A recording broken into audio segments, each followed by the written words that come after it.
Vamos ver agora uma aplicação prática da questão da equação de balanço quando ocorre uma falta simétrica nos terminais de um gerador síncrono. Então vamos supor a seguinte situação, que a gente tivesse um gerador síncrono operando normalmente, certo? Então ele estaria recebendo uma potência mecânica e operando num ângulo inicial ΔZ, certo? Enquanto isso ele estaria em velocidade síncrona. Então, nesse momento, ocorre uma falta simétrica nos seus terminais.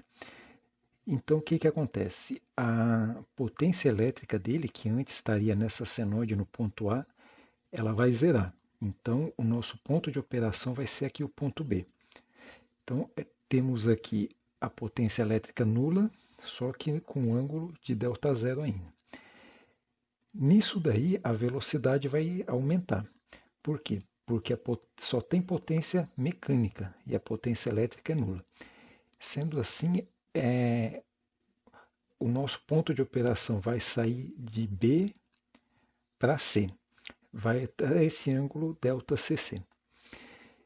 Nesse instante, a falta vai ser eliminada, certo? Então, a potência elétrica nossa, ela vai aqui para o ponto D, certo?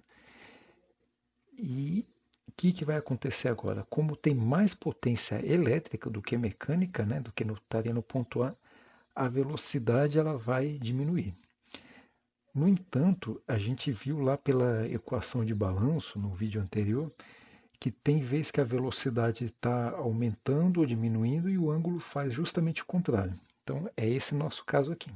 Então, aqui no ponto D, embora a velocidade está diminuindo, o ângulo continua aumentando e vem até o ponto E aqui, certo? Então, nisso daí, a velocidade diminui até a velocidade síncrona. No entanto, esse ângulo de operação aqui não é o correto. Por quê? Porque aqui nesse ponto tem mais potência elétrica do que mecânica.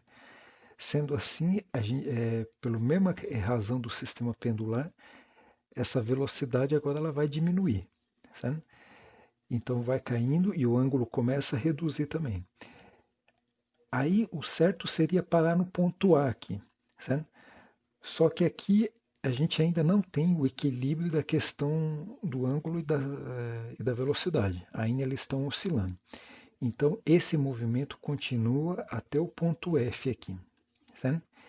Então nesse ponto, obviamente, que tem mais potência elétrica que mecânica, então ele começa a acelerar novamente. Aí esse ângulo também vai se deslocando até chegar ao ponto A novamente. Então, aqui no ponto A, né, já existe equilíbrio das potências elétrica e mecânica e essa oscilação vai parar de terminar, de oscilar, né? Porque aqui já são, no ponto A, a gente já encontra o equilíbrio das potências elétricas e mecânicas nas condições anteriores ao curto-circuito, certo? Então a gente tem aqui essa tabela que ajuda a elucidar isso daí, certo? Então aqui temos aqui a trajetória de A para B, de B para C, de C para D e por aí vai. Então, quando aplica a falta simétrica, o que acontece? A gente tem menos potência elétrica do que mecânica e, consequentemente, a velocidade aumenta. Aqui o ângulo vai permanecer. De B para C, né, tem menos potência elétrica que mecânica, né, aí é aquela questão, que a velocidade aumenta e o ângulo está aumentando junto, que é o que a gente viu essa trajetória aqui, né? De B para C, né? Então, esse processo oscilatório, né? Ele é regido pela equação de balanço, nessa questão aqui, certo? Então, aqui temos a equação de balanço. Então, quando essas potências forem iguais, né? Potência mecânica, potência elétrica, obviamente que esse termo é nulo, né? Então a gente vai zerar esses termos aqui, certo?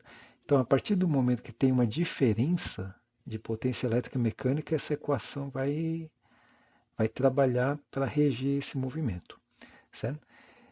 Então, se a gente olhar bem, isso aqui retrata é a mesma coisa do pêndulo simples, né? Então que vem aqui a fazer o mesmo processo, Tá? Então a gente tem que ter em mente que analisar a equação do pêndulo simples para entender, né, essa trajetória que vai de A para B, para C, D, E, depois vai para F e retorna para A novamente. Tá? Então vamos lembrar aquela coisa, né, que embora às vezes a velocidade está diminuindo e o ângulo está subindo, conforme a gente pode ver nesse gráfico aqui. Tá?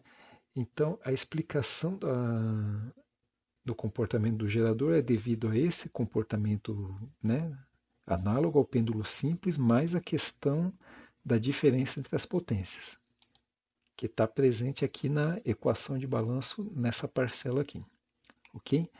Então, para fixar melhor, né, essa questão do comportamento dessa trajetória do ângulo, né, é necessário consultar essa tabela que vocês já têm disponível aí. Ok? Então, no próximo vídeo vamos ver a questão do critério da igualdade de áreas que analisa o comportamento do gerador.